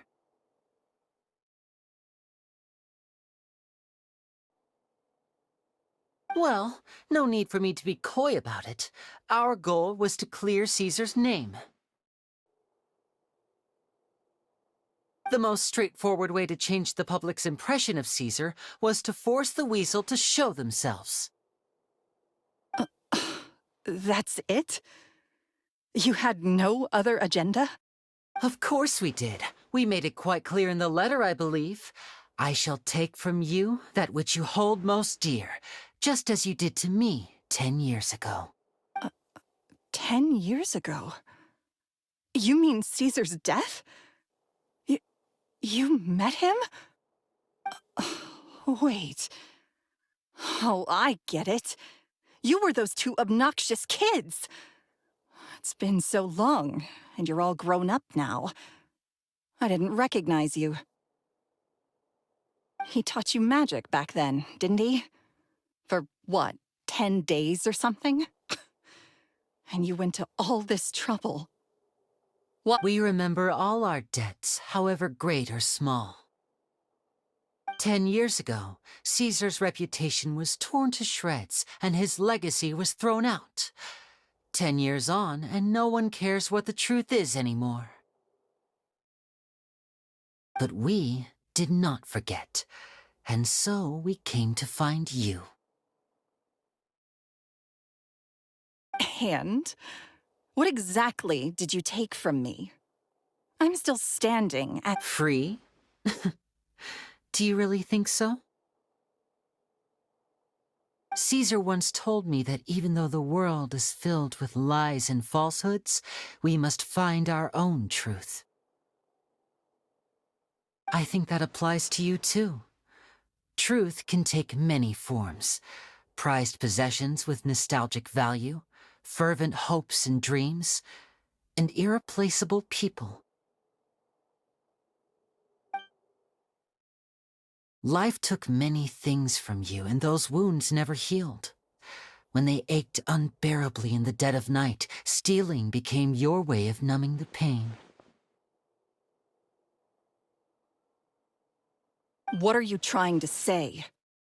I'm saying that for the last 10 years, you've been living a rather uneventful life. Perhaps that's because you found something other than a life of crime to fill the hole? Back to Lorenzo for a second.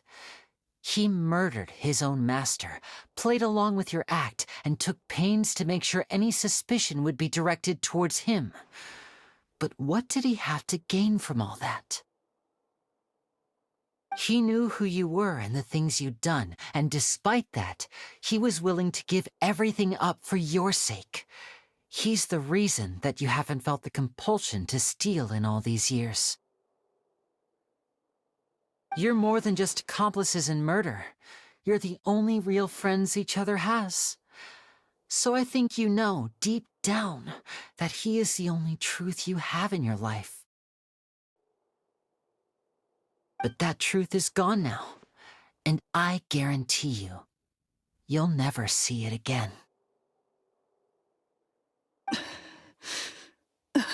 Congratulations on your freedom, Gemma. Your freedom will cost you dearly.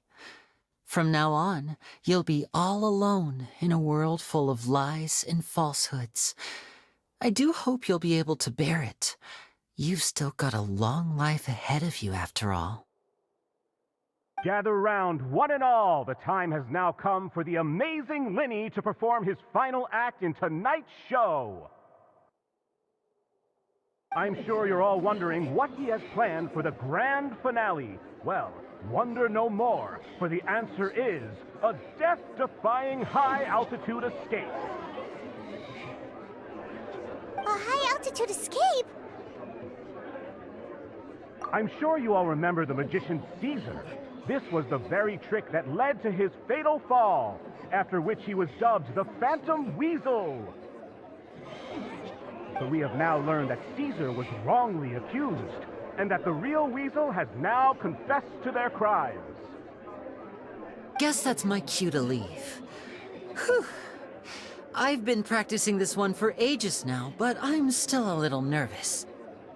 Traveler, Paimon, I hope you enjoy the rest of the show. There may be a lot of people watching tonight, but you alone are my true witnesses.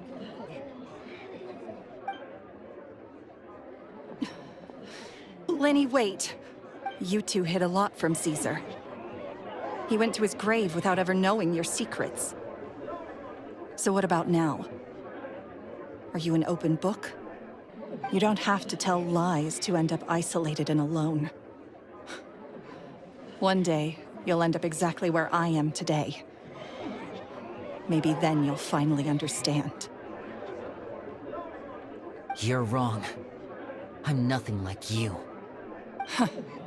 So, what do we, Like Lyney said, when you're ready, let's head outside and watch the show. But what about Gemma? She'll figure out what's best for her soon enough.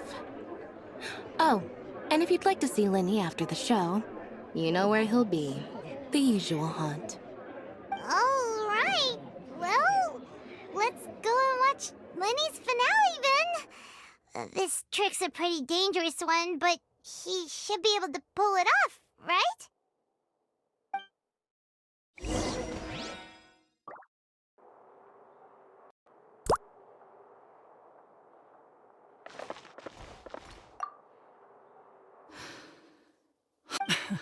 Sometimes I think I'm like a gambling addict. All I care about is winning, and it doesn't matter what's at stake. By the time I come to my senses, I'm left with nothing. Oh, if I had my time again.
Magic should be mysterious, surprising, and defy logic. Magic is hard work, Every single movement has to be practiced thousands of times. It's alright. We're used to that.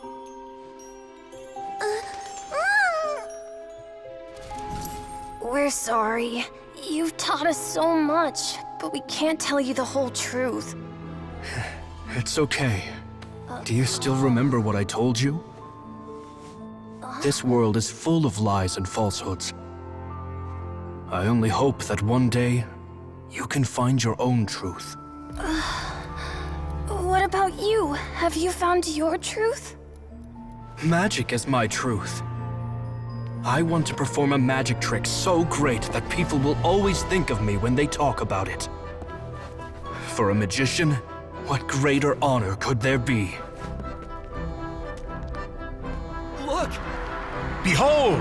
Lyney is sealed inside the box. Will he manage to escape? 10 years ago, Caesar attempted this very trick, and it was at this precise moment that...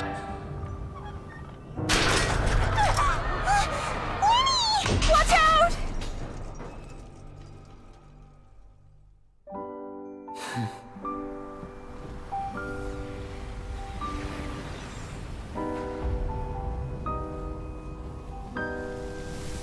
Mysterious. Surprising. And logic-defying. Isn't that right? This honor belongs to you, Caesar.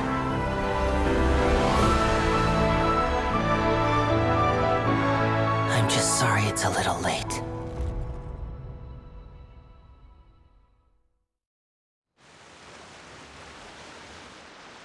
Did you see that? 1 minute he was falling, and the next, he turned into flowers. How could he possibly have done that?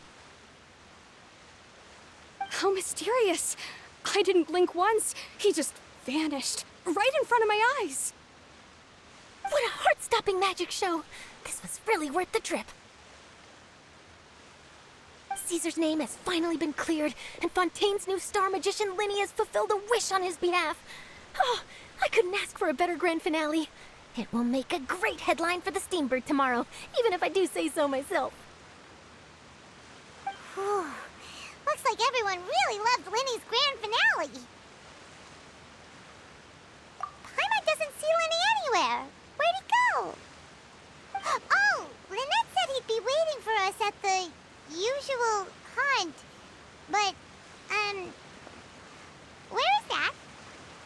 Oh, you mean the one where Caesar's buried? Yeah, that's probably it. This whole magic show kinda seemed like Lyney's way of saying goodbye to Caesar. So it makes sense that that's where he'd be afterward. Alright, let's go look for him there.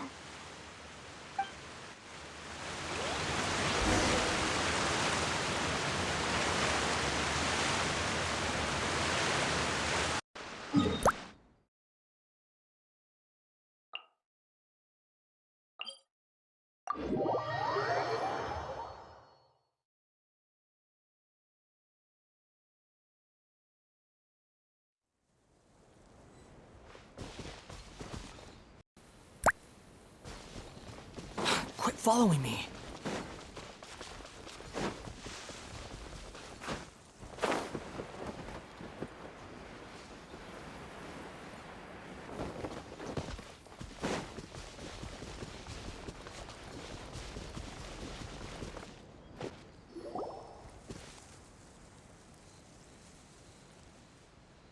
Lyney! There you are. Are you alright? Paimon was scared to death when the chain broke. Paimon was sure something had gone horribly wrong. Magic is a performance art. A magician has to get creative to keep the audience on tenterhooks. That's our job. So I tweaked Caesar's original setup a little to keep it fresh. I was honestly a little nervous during the live performance. The thought of falling, suddenly feeling weightless, seeing the sky and the ground spinning and spinning. Sometimes, I can't help but wonder what Caesar thought in those final moments.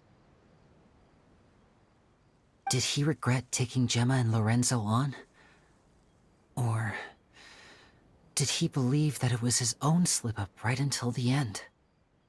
You know, Paimon's been wanting to ask you about something ever since we were in Caesar's workshop. You learned magic from Caesar once, didn't you? When was that? After I joined the House of the Hearth.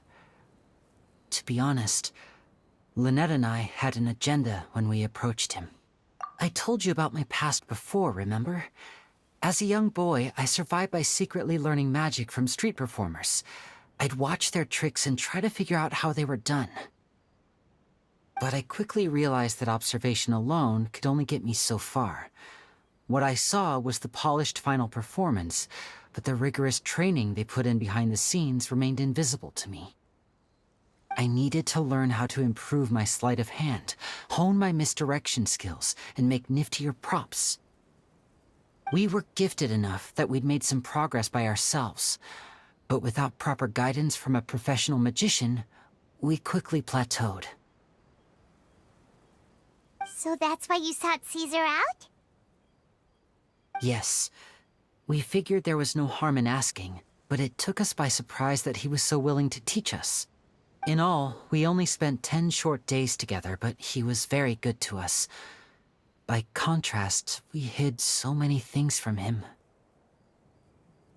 For instance, when he asked why I wanted to learn magic, I answered, "It's my passion." But in truth, there was already a lot more to the story by then. After being taken in by an aristocrat for our magic talent, then betrayed soon after, this was no longer about me doing what I loved. What amazed me was how the lie escaped my lips even as I was hesitating over whether to tell him the truth. Trust is a beautiful thing. Sadly, I'd forgotten how to trust by then. Lyney. Still worried about the way I feel? You really are a gentle soul, aren't you? But don't worry, I'm used to it now. From the mansions of the elite to the House of the Hearth, lies and selfishness have followed me and Lynette everywhere we go. After Caesar went on tour, we became busy with our missions. The next we heard of him was that he'd fallen to his death, and was now declared to be the Phantom Weasel. That night, I remembered his smile. But as I lay there, I didn't know what to say to him. To keep secrets is to put up walls. The longer you keep them up, the less you let people in. Then, one day, you look around and realize your life is like an empty auditorium after a show, full of seats once occupied by all the people who left. But I guess that's the price we have to pay. You only realize how much someone really meant to you when you lose them completely. That's why I was so confident this would hurt Gemma. Because I felt it for myself. Yeah, cheer up, Lyney. We've had to say our fair share of goodbyes during our journey, too. But whatever happens, Paimon always believes in what tomorrow brings. Delicious food, fun toys, and the Traveler by my side. Paimon just needs to focus on things like this, and all the unhappy stuff goes right out the window. You know, Traveler, doesn't that kind of make you Paimon's truth? Exactly. It's the same for me and Lynette. We are the truest thing each other has in the world, and nothing can replace that. Life has taken plenty from us, like it did from Gemma. But at least it left us with each other. That's what gave us the strength to get through the darkest days. That's why the darkness never consumed me, and why it never will. Maybe we live in the shadows too, but we remember every precious ray of light that shines through. All right, time to lighten this conversation up a little. What did you think of the show tonight? Were you happy with it? It was amazing! Paimon just wishes we hadn't been so distracted with the Gemma situation. We spent most of our time in the Opera House just talking and pretty much missed the entire first half of the show. Lyney, could you do just one more trick for us? Whoa, that's a bit of a tall order, I'm afraid. The show's just finished, so my sleeves are decidedly card-free right now. Aw, come on! Surely you can think of something. The Lyney Paimon knows can do anything if he puts his mind to it. Oh, all right then. I'll give it a go, but only because it's you. Watch closely. I have a flower in my hand. You liar! There's nothing in your hand! We ain't going along with this! Huh? My goodness, you're right. But I could have sworn I brought one here with me. Okay, try this. Count down with me. 3, 2, 1. 3, 2, 1. Now, have another look around. Maybe the flowers appeared somewhere else. Really? Let's see.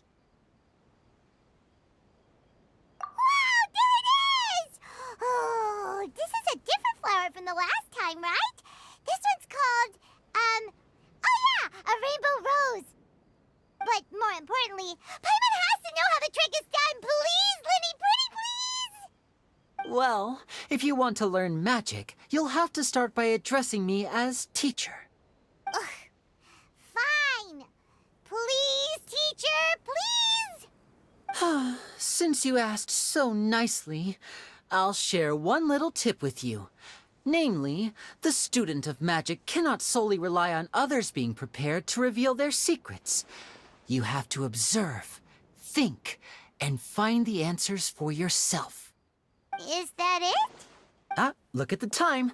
We shouldn't linger here too long. Thanks again for coming to see my show. I bid you both good night. I look forward to seeing you again. All right, fine. See, shall we head back now, too? Oh, Paimon can't wait to read The Steambird tomorrow. Paimon bets Lyney and Caesar will be plastered all over it. Let's head to the Steambird's offices tomorrow morning and see what we can find out.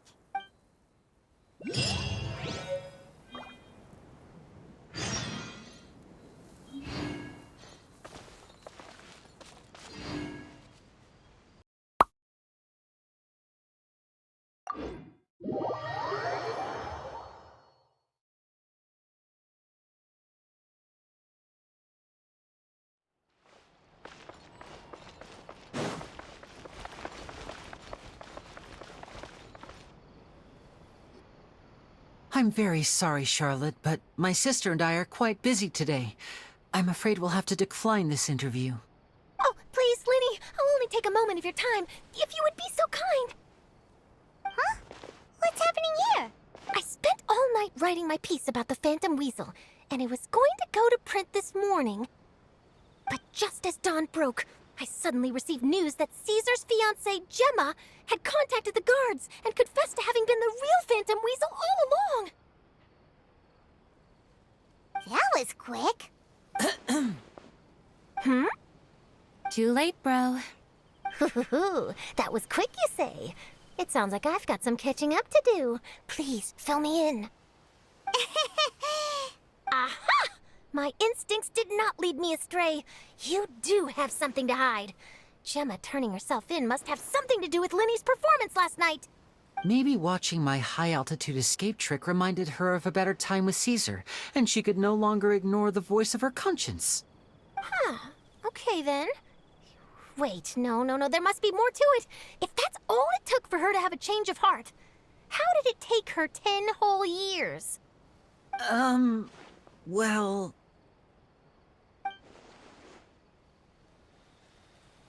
Oh, I remember now! You and Gemma were nowhere to be found after the show. What happened between you? Quickfire question! Where did you all go after the show? Oh, we went to the cemetery and Lyney did a private magic trick just for us. Actually, glad you mentioned it, because that reminds Paimon, guess what? Lyney started using rainbow roses in his tricks. What? I don't recall ever having received a rainbow rose from you myself. Is this supposed to mean that they're more important to you than your own sister? No, I just, What now? Oh, did Paimon say something wrong again? This is getting pretty awkward. What do we do, Traveler? Seems like this interview wasn't meant to be. Well, never mind. There's always next time. Forgive my persistence, but when there's explosive news waiting to be found, I can't turn away. The news about Gemma has already made waves, and I'll stop at nothing to get to the bottom of it all. Apparently, one of the things she said to the guards was that her final wish is to see Lorenzo one last time. All right, I guess I'll leave you to continue the rest of your conversation in peace. Bye for now.